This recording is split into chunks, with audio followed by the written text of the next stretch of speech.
Well, there's been a lot of talk lately about the COMEX possibly cracking in the month of May because of strange silver delivery activity and thin registered inventories. So in this video, we're going to separate fact from fiction, and you're going to walk away a lot smarter and a lot more confident about what this market is actually saying. And today is Sunday, April 19th, New York date. Let me know in the comments what day and date you're watching from. And if you value clear breakdowns like this, subscribe and type Our John AG in the comments so I know you're here for the real work. So in case you haven't seen the latest wave of chatter, this is the basic pitch making the rounds. A burst of silver delivery notices hit the board in April. That got translated into a little over 11 million ounces. Registered silver is sitting in roughly the upper 70s of millions, while total reported silver in exchange vaults is a bit above 300 million ounces. A warehouse report also showed more metal going out than coming in. Then the conclusion gets slapped on top of that. If April looked like this, what happens when May arrives? And on the surface, I get why that sounds serious. It sounds like the market is walking across a frozen lake and people can hear cracking under their feet. It sounds like something has finally shifted. It sounds like all those old warning calls that went nowhere for years might suddenly be early instead of wrong. That's the emotional setup. That's why this is spreading. But once you slow it down and look at the moving parts one by one, the picture changes. Not completely. There is something here worth watching. I'm not dismissing that. But the giant leap from unusual activity to May collapse is still a leap. And if you don't separate those two things, you can talk yourself into a very dramatic story that the actual data does not quite support. Let's start with what is real. One standard silver futures contract on the exchange represents 5,000 troy ounces. So when people point to a notice count in the low 2000s and say that equals a little over 11 million ounces, the math checks out. That part is fine. The official contract specs back that up. No issue there. But here is where the framing starts to wobble. That figure was being passed around like it was one clean event, one dramatic burst, one perfect snapshot of stress. It wasn't. The month-to-date notice report kept moving after that point. In other words, the number people were shouting about was part of an ongoing sequence, not a frozen image that told the whole story by itself. That matters, because when a cumulative number gets treated like a one-day shock, the story gets louder than the evidence. And this is not some tiny technical detail. This is exactly how confusion gets born in markets. A number gets repeated. The number is real, but the context gets shaved off. Then that decontextualized number starts pulling a wagon full of conclusions it was never built to carry. We've all seen that happen, especially in metals, especially when fear and hope are both running hot. Now, does that mean the delivery activity was normal? No, I would not say that. It was active. It was noticeable. It was enough to get people asking where the metal is coming from, how much is actually being committed, and whether the warehouse system is getting leaned on harder than usual. Those are fair questions. You should ask them. I'm asking them too. What I would not do is pretend that a heavy delivery sequence automatically means the exchange is about to fail. Those are not the same thing. Not even close. Because a futures market can look strained, noisy, and even chaotic without crossing into outright default. And a lot of retail commentary skips that middle ground completely. It goes from, that's interesting, to this is it, in about 6 seconds. So let's talk about the warehouse side, because that's really where the drama is coming from. Recent official stock reports show registered silver around the high 70 million ounce area, with combined reported stocks a little above 319 million ounces. That tells you something important right away. The deliverable slice is much smaller than the headline total. That part is true, and it matters. But then we need the next layer. Registered and eligible are not interchangeable, but they're also not random labels. Eligible metal is metal that meets the contract requirements, but does not currently have a warrant issued on it. Registered metal is eligible metal with a warrant attached. That distinction is crucial, because people will sometimes stare at the registered number alone and talk as though every ounce outside that category is locked on another planet. That is not how the system is structured. Now, before anyone twists that into false comfort, I'm not saying eligible metal instantly becomes available just because someone on the internet wants it to. It doesn't. The owner has to elect to register it. There are incentives, costs, timing issues, and strategic reasons why that may or may not happen. So no, eligible is not a magic reserve you can count like cash in a drawer. But it is also not invisible. It exists in the same warehouse ecosystem, and that softens the drama a little compared with the most extreme versions of the story. There is also a category almost nobody in retail commentary talks about, and that's pledged metal. Official exchange definitions recognize that too. That matters because when people reduce the warehouse system to only registered versus everything else, they miss that the bookkeeping and collateral structure is more layered than the simplified screenshots make it look. I'm not bringing that up to muddy the water. I'm bringing it up because oversimplified maps create overconfident conclusions. And overconfidence is exactly what gets punished in silver. Another thing worth remembering is how we got here. A big part of the anxiety in this market did not appear out of nowhere this week. It built through the last year as silver ripped higher, United States inventories were stuffed during tariff fears, London got tight, and borrowing conditions there became a real topic instead of a niche footnote. Then some of that pressure eased as metal moved back, some investment products saw outflows, and portions of demand cooled. That sequence matters because it tells you the market is capable of both tightening and partially healing without resolving the larger shortage story. That's why the phrase improved liquidity should not be mistaken for problem solved. Improved relative to a squeeze is still not the same as abundant. If you go from a dangerous skid to a controlled slide, yes, that is better. But you are still moving fast.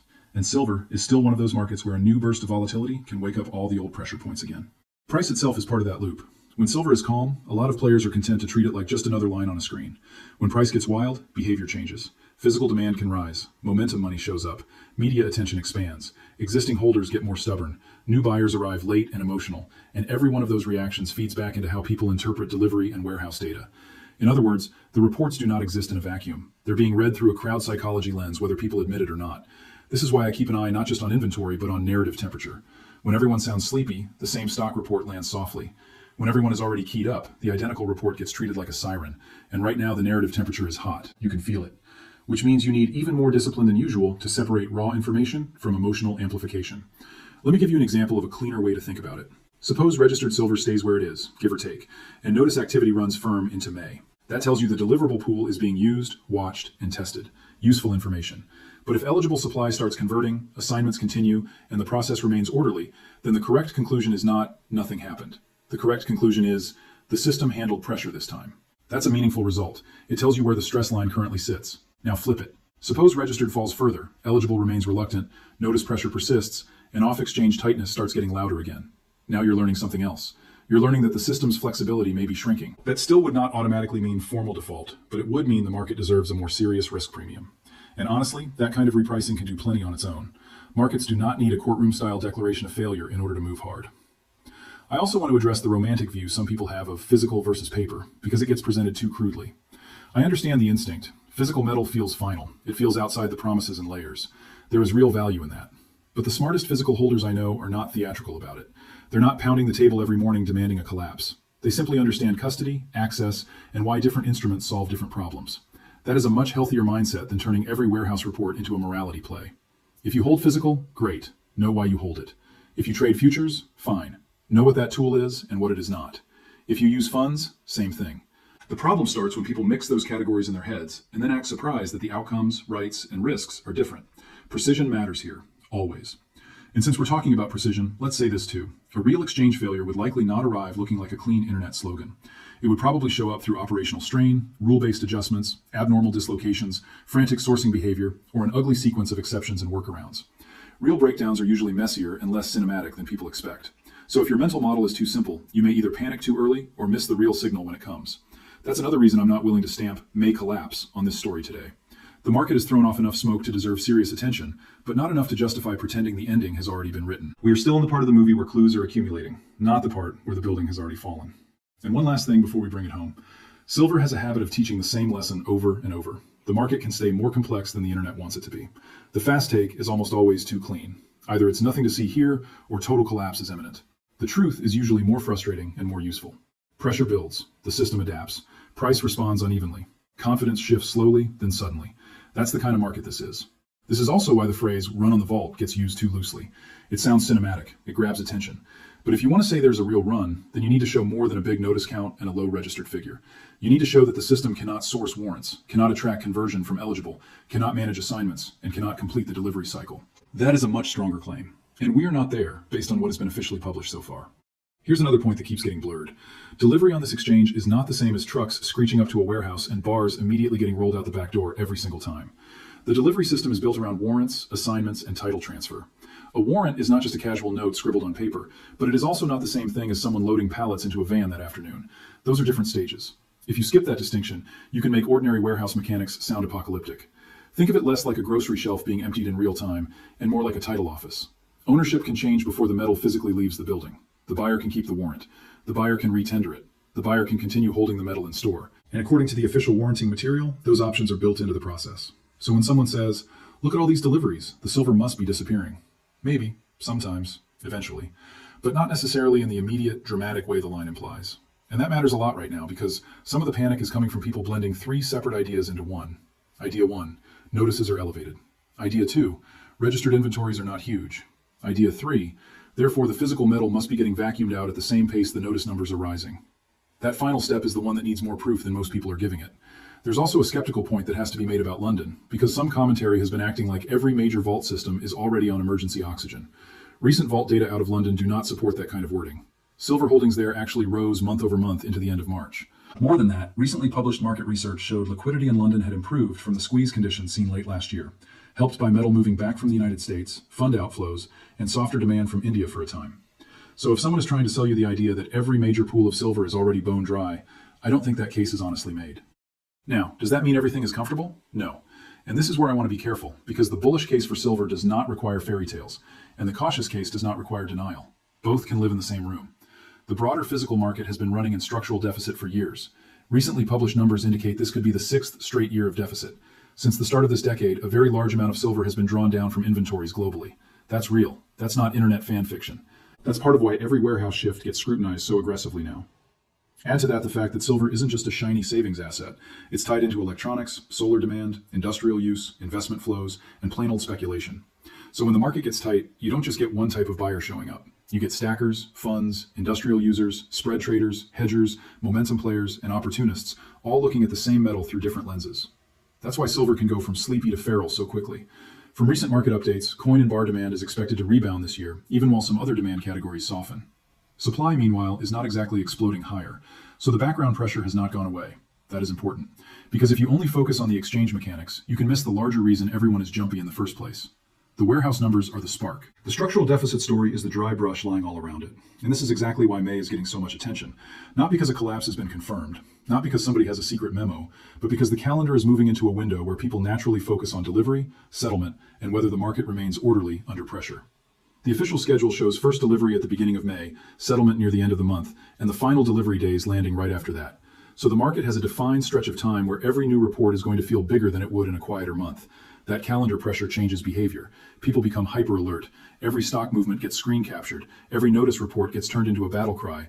Every outflow gets narrated like it's the first domino in a global chain reaction.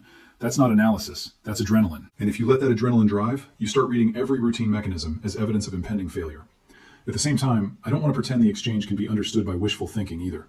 Registered silver in the upper 70s is not some gigantic cushion when you remember how large the paper market is. According to recent exchange material, the standard silver contract averaged roughly the mid-80,000s in daily volume last year, which works out to well over 400 million ounces in paper turnover in a normal session. That tells you something very important. The futures market is huge relative to the amount of silver sitting on warrant. That's not new, but it does explain why people keep circling back to this topic. It also explains why comparisons can go wrong. People will take a giant paper figure, line it up next to a warehouse figure, and say, see, there's no way this system can survive. But a futures market is not designed for every long to demand bars at the same time. Most participants never intend to do that. They want price exposure, hedging, spread trades, inventory management, or short-term speculation. If you forget that, you can make the market's normal architecture look impossible, when in reality, it only becomes impossible under a very specific type of mass behavior. And yes, that specific type of mass behavior is what the silver bulls keep dreaming about, a true scramble for metal. A moment when more longs than usual decide, no, I don't want cash exposure, I want the warrant, and maybe after that I want the bars. That is the stress scenario people are watching for. That is the reason every delivery month becomes a referendum. But it has to actually happen. It cannot just be imagined into existence by a scary thumbnail and a few dramatic posts. One reason I still lean away from a true exchange failure in May is simple. The market has shown again and again that it can absorb a lot of noise without breaking. It can reclassify, warrant, retender, reshuffle, attract metal, and manage flow through the existing clearing structure. That doesn't mean there's no stress. It means stress and failure are not twins. There's a lot of road between them. And there's another reason. The clearing system exists precisely to reduce bilateral chaos. Official clearing materials make that very clear. The clearinghouse stands in the middle, guarantees performance, and reduces direct counterparty exposure between participants. That does not make the market invincible. It does not erase all forms of risk. But it does mean some of the rhetoric about instant systemic collapse skips over a very important shock absorber that was built for exactly these kinds of moments. So when somebody says there's counterparty risk, therefore the exchange is toast, I would slow that down too. There is always institutional risk in a market structure. Of course there is. Rules can change, margins can change, incentives can change, access can change. But that is different from saying the exchange is one bad warehouse report away from disappearing in a puff of smoke. Those are not the same claim. Now, here's where I think the real red flag is, and it's a little more subtle than the panic version. The red flag is not that one notice number proved a collapse. The red flag is that after years of warning calls that went nowhere, the market now has a stronger fundamental backdrop for stress than it used to. We have a long run of deficits. We have recent history of real physical tightness. We have a silver price that has already shown it can go vertical when momentum and scarcity narratives collide. And we have a warehouse system where the registered slice is not enormous. That combination does not prove failure, but it does make each pressure point more meaningful than it was in softer years. That's the honest middle. Not doom, not complacency, just a narrower margin for error than people got used to when silver was cheap, ignored, and drifting. If you've been around this market for a while, you know exactly what I mean. In the old days, people could yell about a squeeze and it felt almost theoretical. Now, after the last year of wild price action and real liquidity tension, those same words land differently. There's also a behavioral piece that matters. A lot of people in the futures market still do not care about loading out bars. That's just the truth. They care about exposure, price movement, hedging, and positioning. But when price starts making huge moves, behavior can shift at the margins. You do not need every participant to become a physical taker. You just need enough of them to change the rhythm. That is why people obsess over these reports. They are trying to detect a change in intent before it becomes obvious. The problem is, intent is the hardest thing to see cleanly from outside. Warehouse numbers tell you something, notice reports tell you something, calendar structure tells you something, but none of them, by themselves, tell you the private motivation of every participant. So analysts end up reading footprints in the sand and arguing about what kind of animal made them. Sometimes that produces insight. Sometimes it produces a story that says more about the analyst than the market. This is why I keep coming back to disciplined language. Active deliveries? Yes. Lowish registered silver? Yes. Worth watching into May? Absolutely. Proof of imminent collapse? No. Not from what has been officially shown. Not yet. And if that sounds less exciting than the viral version, good. Excitement is expensive in this market. Let me push this one step further. Suppose May comes and the exchange functions. Notices get issued. Warrants get assigned. Some metal changes category. Some stays put. Some leaves. Some gets replaced. In that scenario, what exactly was proven? Not that silver is abundant. Not that the squeeze story was fake. It would simply prove that the system still had enough flexibility to survive another test. That's all. And that is a very different conclusion than nothing matters. On the other hand, if May gets disorderly, if the reports show unusual strain building instead of easing, if registered stays lean while demand pressure stays high, then the market will have another reason to reprice risk. And that's really the heart of it. The silver story is not binary. It is not collapse or nothing. Sometimes the most important outcome is not a default headline. Sometimes it is a slow repricing of how much trust people place in paper promises versus immediately accessible metal. That distinction matters for investors because too many people are waiting for some movie ending where the exchange freezes, prices gap into the sky, and everyone holding metal suddenly lives in a victory montage. Real markets are messier than that. Repricing can happen without a formal failure. Confidence can weaken without a front-page confession. Tightness can matter long before a system actually snaps. And that is one reason I think physical silver continues to make sense for people who understand why they own it. Not because you're betting on an exact collapse date, not because you need a dramatic event to justify the position, but because direct metal removes layers of dependence. It changes what you are relying on. That doesn't mean everybody has to own only physical. It doesn't mean futures and funds have no role. It just means you should be honest about the trade-off. Convenience is not the same thing as control. For some people, exposure through market instruments is enough. For other people, it isn't. And that's okay. Different goals, different tools. What I don't like is when people pretend those tools are identical. They're not. A futures contract is not a coin in your hand. A fund share is not a bar in your safe. A warrant is not the same experience as immediate personal possession. Those distinctions are boring right up until the day they aren't. If you're successful, share your success story in the comments so others can stay motivated. I always think that helps more than people realize, because this market tests patience in a way that few others do. It can make smart people doubt themselves for long stretches. Then, all at once, it reminds everyone why they cared in the first place. Now, let's come back to the recent warehouse movement that really got people fired up. There was a report showing more metal leaving than coming in, with very little fresh metal arriving and only a tiny amount moving toward the deliverable side. That sort of daily imbalance is exactly the kind of thing silver watchers fixate on. And I understand why. When the registered pool is already not massive, a weak replenishment day feels louder than usual. But even there, caution is needed. One daily report can tell you the pulse of that day. It does not, by itself, tell you the final trend. Markets can reverse flows quickly. Metal can come in after it goes out. Eligible can be converted after sitting idle. A weak day is a weak day. It is not automatically a prophecy. The reason to watch it is not because one day decides everything. The reason is because repeated weak days can start to reveal a pattern. So what pattern would actually matter? In my view, it would be something like this. Registered stays stubbornly lean. Notice activity stays elevated. Eligible does not meaningfully step in. Physical offtake increases instead of just title transfer. And outside liquidity conditions start tightening again instead of loosening. If those pieces begin lining up together, now you're no longer talking about a loud internet theory. Now you're talking about stress that is broad enough to deserve serious respect. At the moment, we have some pieces of that, but not all of them.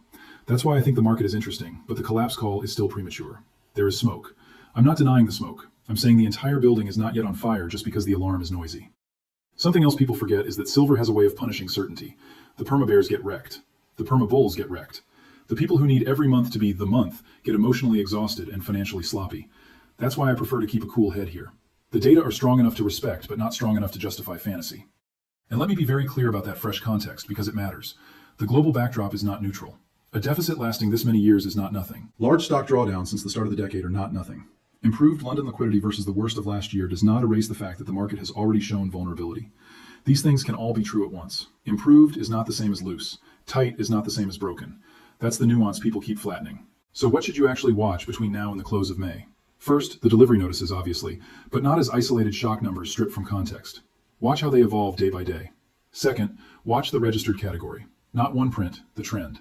Third, watch whether eligible metal starts moving with intent or just sits there as a theoretical cushion. Fourth, pay attention to whether outside market conditions in London and broader physical channels are improving, steady, or tightening again.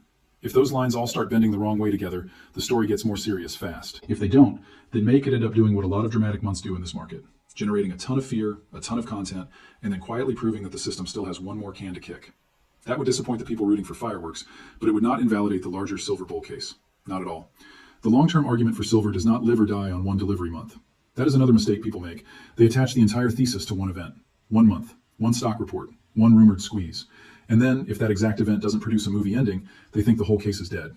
No, that's not how this works. A market can stay structurally supported for years while still frustrating anyone who demands instant resolution.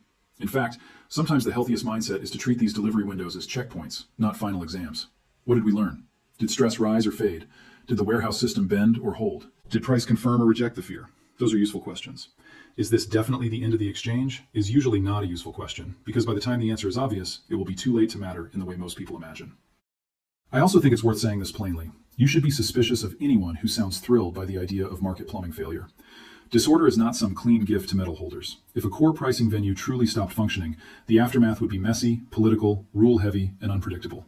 People talk as though chaos would arrive in a neat little box labeled profit. Real life does not work like that. What you should want is honest price discovery, tighter physical conditions being recognized properly, and a market that reprices to reflect reality without completely seizing up. That is a far better outcome than a broken system. It may not make for the most dramatic thumbnail, but it makes for a much more usable world. So where do I land right now? I land here. The recent silver activity is not fake. The notice surge got attention for a reason. The registered figure is lean enough to matter. The broader deficit backdrop is real. May deserves close watching. But the leap to the COMEX is probably done is still too aggressive for me based on the official information currently on the table. That may change. I'm open to it. Markets do not owe me consistency. If the facts harden in that direction, I'll say so. But today, with New York date where it is, I think the better read is that we are seeing a meaningful stress signal, not a confirmed terminal event. So for me, the right posture here is simple. Stay curious. Stay skeptical. Watch the numbers without worshiping them. Respect the delivery reports, but don't confuse one statistic with a complete diagnosis. Respect the warehouse totals, but don't pretend categories, warrants, and clearing mechanics don't exist. Respect the physical bull case, but don't tie your entire understanding of silver to one dramatic prediction about 1 month. If May passes quietly, learn from that. If May gets louder, learn from that too. Either way, the goal is not to win an argument on the internet. The goal is to understand how a very important market is behaving while the rest of the crowd is busy choosing sides. That mindset will serve you a lot longer than panic ever will.